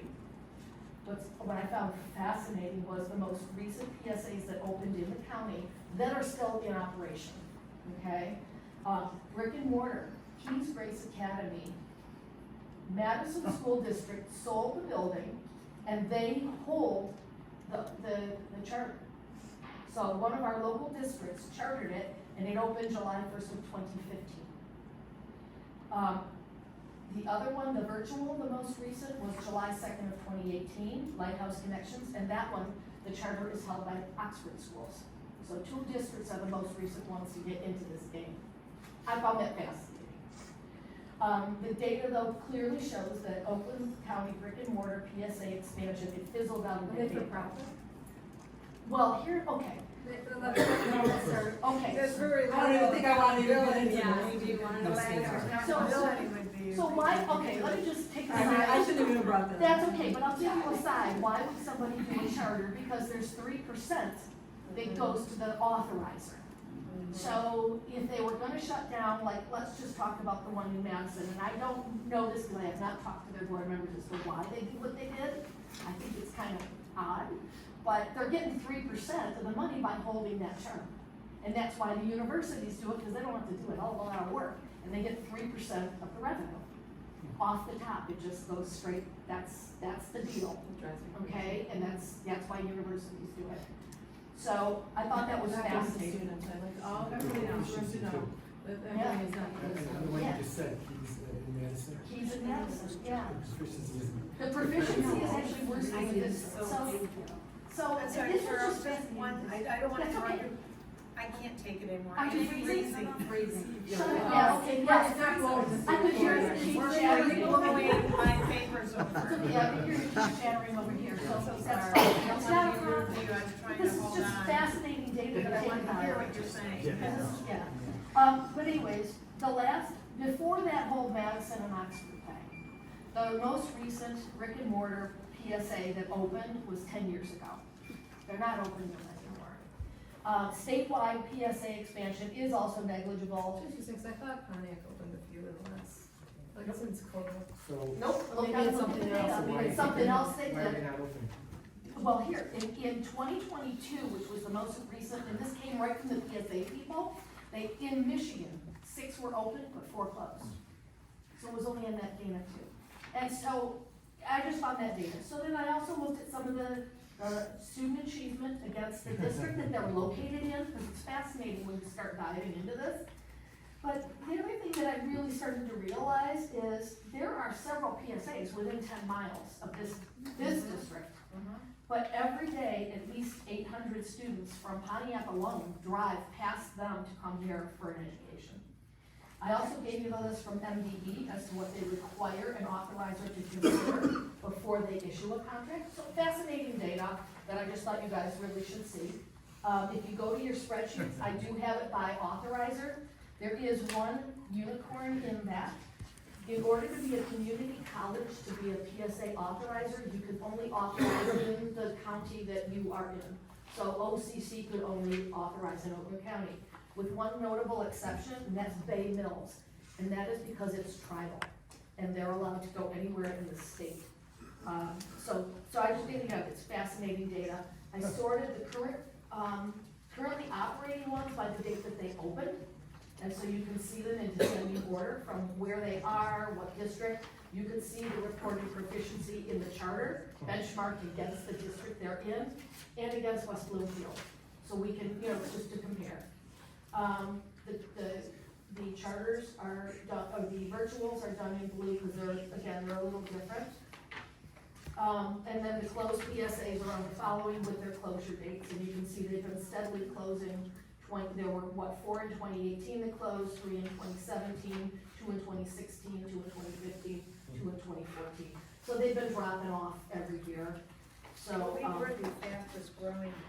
I'm sorry? We were, Michigan had the fastest growing charter We schools in the did. entire country. For a short time, Yeah, after they were capped in 2011, but then it stalled. And then the other data I found fascinating, but I started mapping, like, where are these things on a map? Because, I mean, I can look at an address, it doesn't mean do anything, right? But I see it on the map and I can see where they're clustered against certain areas. At the second map page, or third, second one, shows the ESSA support, so the Every Student Succeeds Act, the federal law, which PSAs have been identified as recently as November 30th of 2023 for requiring comprehensive support, and they're dotted all over the map. I found that fascinating, and then where they've closed in southeast Michigan, a lot of them, especially in Detroit too, they've come and gone. It's like playing whack-a-mole, they open, they close, they open, they close. So I wanted you guys to have this, because what Quisenberry said really resonated with me, that they're not expanding, and the other thing they said is they only go where the community wants them. And they won't go if the community says no. So I wanted you guys to have the data. But again, I'm gonna stay focused on, whatever your House Bill 5025. I would encourage us to all get on board and see what we can do to help get this thing passed, and just repeal this stupid law. It's a failure. It has failed to get schools in the hands of charters, because they don't care, they're not looking for them. You know, it's causing buildings to be torn down that could be repurposed for housing. Now they're just deteriorating. Right, or sitting in blighting communities and everything else. So there's a real good reason, that's why I wanted you to have the talking points, and if you have any questions, let me know. I have a question. So if we look at the timeline for Roosevelt, the building that's currently in our backyard, based on all the information that you've gathered and the testimony that you've done, and again, we're looking at a timeline of demolishing our building June of 2024. Okay, so how does that mean, if I look at a timeline, this is March and June, how does that timeline fit into, you're saying we should support this bill? You're saying that PSAs aren't coming to the district. Help me understand how I put that into a reasonable format and the timeline that we currently have outlined. Okay, so again, this bill is not gonna get passed and go into effect before next spring. There's just no way, because you have to have bipartisan support. So, and the Republicans are not gonna support this. It's just, they're not, okay? I don't know if the committee will, but the whole committee wasn't there, so I'm not The sure. whole committee wasn't there, but Noah thinks he's got the votes. So I'm not worried, but there may be a second hearing, we'll see. Okay. But we're gonna, again, let's be optimistic that this can get done, because the Dems have been very successful in a lot of their legislative efforts having to do with schools, despite all the Republican opposition, okay? So if this bill goes into effect in April, March, April, again, depends on the last day. If we held off demolishing and just put everything on ice until next summer and give this a chance to play out, that would be probably the best outcome. But, you know, if the building is already demolished, then, you know, I'm still gonna continue to support Noah's efforts to get this repealed. I just think it's, that we should probably consider postponing any action on Roosevelt, at least until this plays out, until spring of next year, and then bring it back to the board. So in your opinion, after doing this work and testifying, is there risk of a charter school coming into the district, or, I mean, it's definitely Well, we been also talked have, about. I mean, that's only one piece of the puzzle, there's also the I'm financial. asking this question. Yeah, I'm So- just saying, it's just, you're just focusing on the charter school. Well, that's all she was talking about. No, but So I mean. I'm on top of it. No, I'm asking you, like, if you're gonna make a recommendation only on if this bill passes or not, then. Only asking her what Okay. she presented, and that she presented on the charter school, so I'm asking that question. Okay, I can only speak to my interpretation of the data that's presented, and all of you have to make your own decisions based on the numbers, because now you have numbers that we haven't had before. I see no reason to fear a charter school, especially given the people sitting behind us that are adamantly opposed to it as well. And Quisenberry said they won't go if the community opposes it. So, again, that's my interpretation also of the data, is they're not gonna be looking to come here anyways. But, so I would support efforts to stall any decision-making on the future of Roosevelt until this gets an opportunity to play out.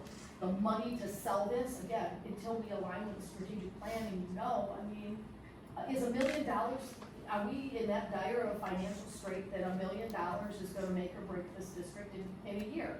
I would suspect not. Well, it's not about that, it's just knowing the numbers, the finances, that's all. Right, and Right, it's not everybody $1 million. wanted the data, We can everybody get it wants all the data, out. and now we have the data, and you can't say it doesn't mean anything, that's all I'm saying. And it's not $1 million once we go through our financial statement, so I encourage this body to go back to our experts, let them run some reports for us, so we can see. Data is strong when we have it in front of us to make decisions. Period. Anyone else have anything? Anyone else is good for the order? Anyone have anything good for the order? I do. I put in this in front of you, it's for the, Michigan Week. Mark your calendars, when, reservations open, let Liz know when she'll sign you up. It is on May 10th. And also, you received, graduation ceremony. Make sure you fill it out, to make sure you get your cap and gown, to get the right cap and gown. Please make sure.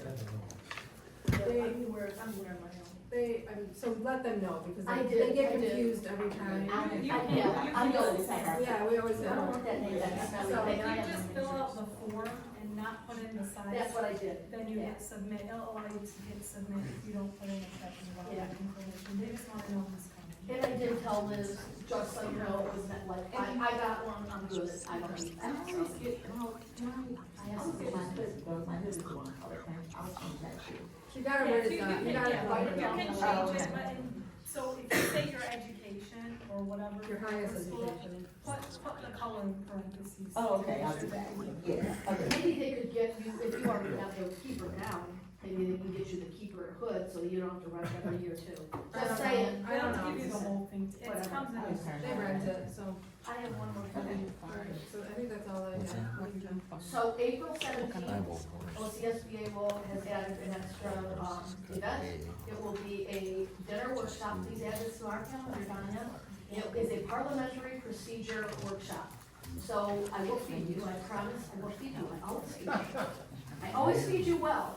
And it will be a 2-hour workshop, on parliamentary procedure. You guys remember the survey that went out a few weeks ago? That's what it's for, so that Deb Macon can customize this to hit whatever people ask. And we had some real interesting things that were asked. So it will be focused on boards, executive assistants are invited to register as well as superintendents, just so you know. So, because in a lot of districts, the EAs provide that support.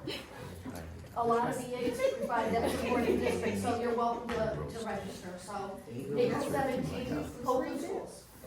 6 o'clock dinner, 6:30 to 8:30 workshop. Come and learn. April 17th, it's a Wednesday, always a Wednesday. Okay, you're adjourned, thank you, everybody. Thank you.